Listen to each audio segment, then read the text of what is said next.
Hi there, nice people. How you doing with your brand new box of crayons? I know you've broken some and you're disappointed and you're trying to talk your mother into buying you a new box. Well, if you can do that, that's fine.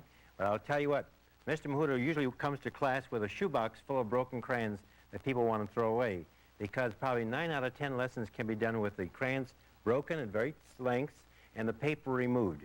I can use the point with that as well as the ones that are brand new. So when you break your crayons, peel them off and save them in a box. You'll see all the different things we can do in a lesson today. Let me show you first of all how you hold your crayon. If I take hold of the crayon now, once in a while I watch someone grab it this way, it won't work, all right? Not because you can't put the pressure down the way you need to here.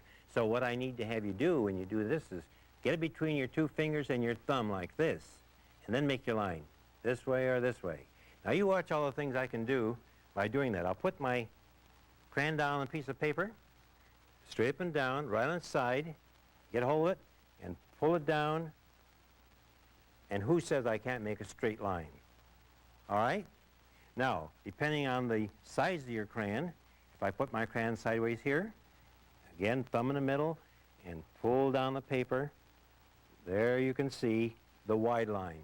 On this situation, then, it depends on how big a crayon you're using a lot of times to see how wide a line you may want. All right? Now I come to a stroke that's real pretty, and that's where I put the crayon down, up and down the same way before. But as I pull it down the paper, I'm going to twist my wrist and straighten it out. You'll see as I do this now.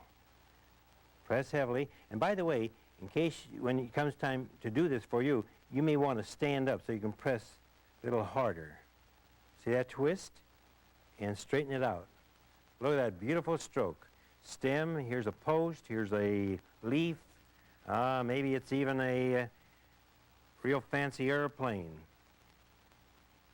And here's a wing coming off on the side and the wing on the other side. You see how you can work with your flat crayon? Really neat, really neat. All right, the next stroke over here is like a burst. You take your crayon, you're going to hold it, you're going to go up and down and twist your wrist. Always keep making, a straight line. Watch this one now. Up and down, twist, twist, twist. See that? Now, I don't want you, when you practice your stroke, to turn your paper, because it's very important. A lot of times you're working on a mural in some place and you just can't turn that whole mural around. So I want you to get in the habit of doing this with your hand, that way. All right. Looks like fireworks, I know, or some flowers. Here's one now that's called scalloping.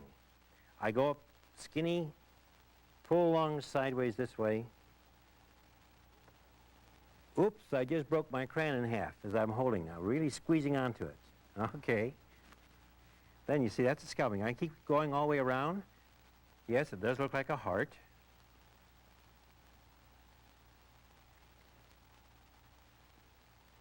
Here, all right. Yes, somebody's figuring out that I've got something there. Looks like a butterfly. Righto. All right, but that's called scalloping. Let me get another crayon because that one broke for a moment. Watch this stroke. I'll take the crayon, put it down, and twist all the way around. And see the nice circle I get out of that? So it looks like wheels, looks like eyes. If you go along and make sections, they look like little butterflies, or it looks like rope, or sitting in front of Charlie in class right now is Mary with pigtails. And so that looks like pigtails. See, all those strokes can be had, and I would like you boys and girls to try a lot of different strokes when you get your crayon to see what other ones you can do beside mine. See, I'm not taking and drawing, for example, a tree with the point and going back with my crayon and filling it in. What I'm actually doing is putting that crayon on the side. Watch, I can get that tree again. I'm using this explosion kind of stroke, this flare stroke, and you see that nice tree? I can get equally as well that way. All right, let me set this paper aside for a moment and bring on another practice sheet, because I'm now going to get to a stroke that I really like. Watch me carefully now.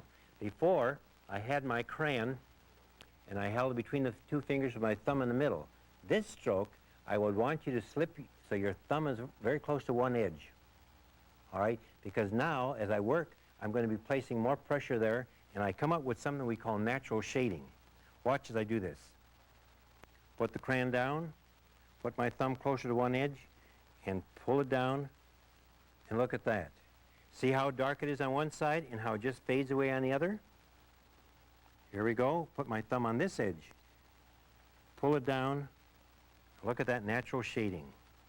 Put a little base on the bottom. Still flat crayon. I did not raise it up.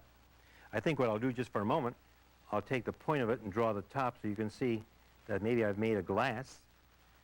See, you get the feeling that it's nice and round, don't you? All right. This next one, I'm going to make a round ball. And again, I'm going to put the crayon down on the paper. Think the circle. Put my crayon on the outside, or my pressure, my thumb on the outside. And here I go. And you see, I run out of room. I can't make my arm go any further. So here goes with my thumb on the other edge. Look at that. Feels like a ball, like I can actually pick it up and have a bowling ball and go bowling this afternoon. This could be, make that in a bowling, bowling pin. Watch now, though. If I take and put my crayon down again and think of another circle in the middle, but now I put my thumb closer to the inside instead of the outside. Watch this.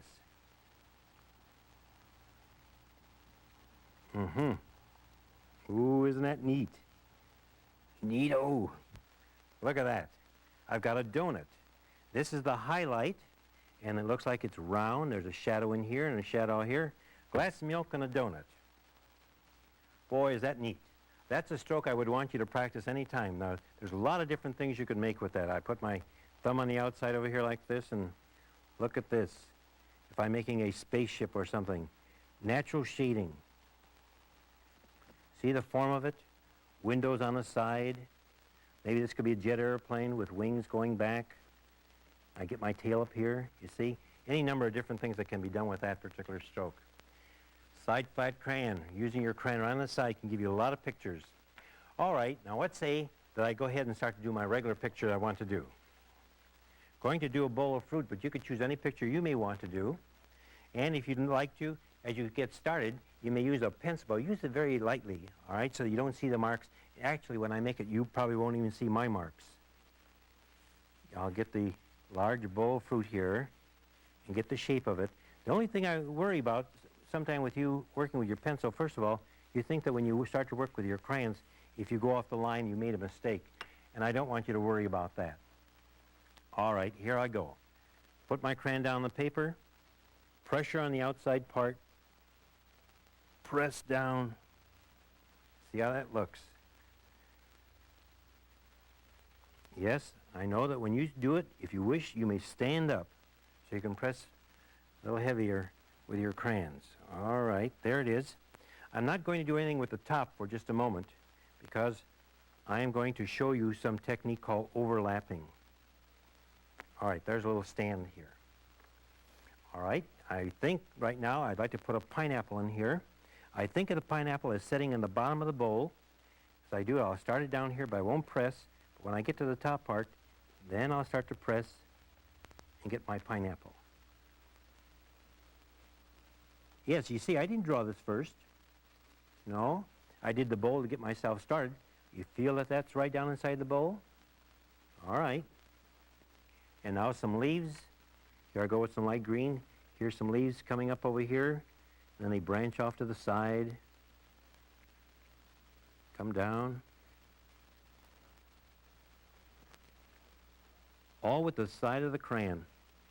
And if I would like to have heavier shading on one side of the leaf, I can go along again with a darker green crayon. There we go. Can you see how those colors will come out? A little heavier? Yes, and of course, if you have pineapple here, you see sometimes lines in it like this. They go cross technique here, like a pattern.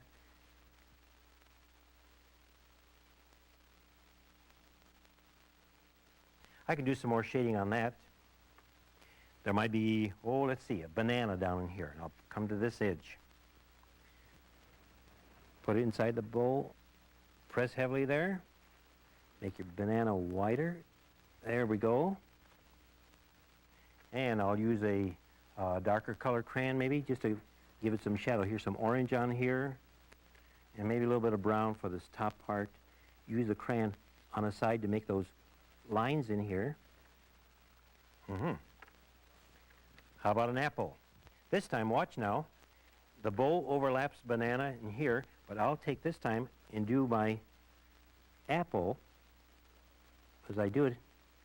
Boy, this is a real rich apple, isn't it? Here, I'll add another color in here, red. See how it comes along over here like that? It has a nice shadow, and it's partly behind the banana, partly down in there. And with the brown stem and some leaves.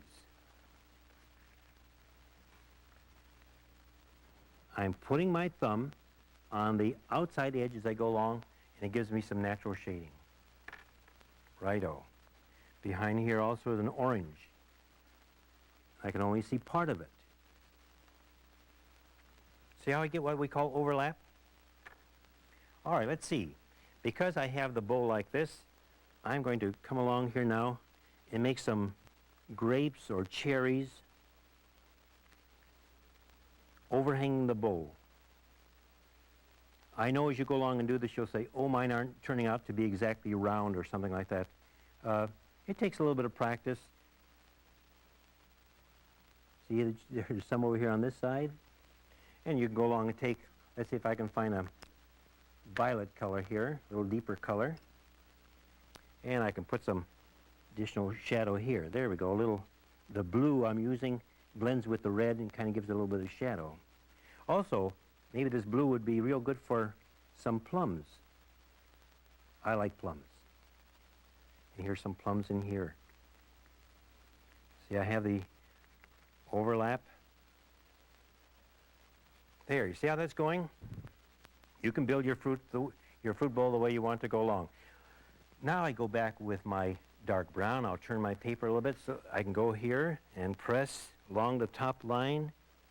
And when I hit the grapes, I stop and come out the other side like this.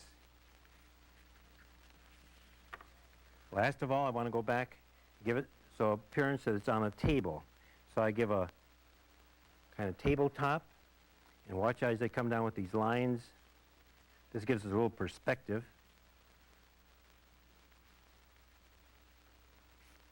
Hey, and some lines across here.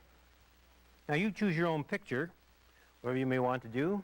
So I can go along in here now and fill in some of these areas to make it look like a checkered tablecloth. I'm using the side of my crayon, people, and look at the nice picture I can get. By the way, all these practice strokes are shown in our art guide. And as you open up your book, you'll see your teacher will have this, or it'll be in your school. All the practice strokes are there and what materials to have. And it'll refresh your memory as to how the lesson ought to be done. Well, there we have it, flat crayon drawing. I hope you'll enjoy doing your picture as well, okay? We'll see you again next time. How about it?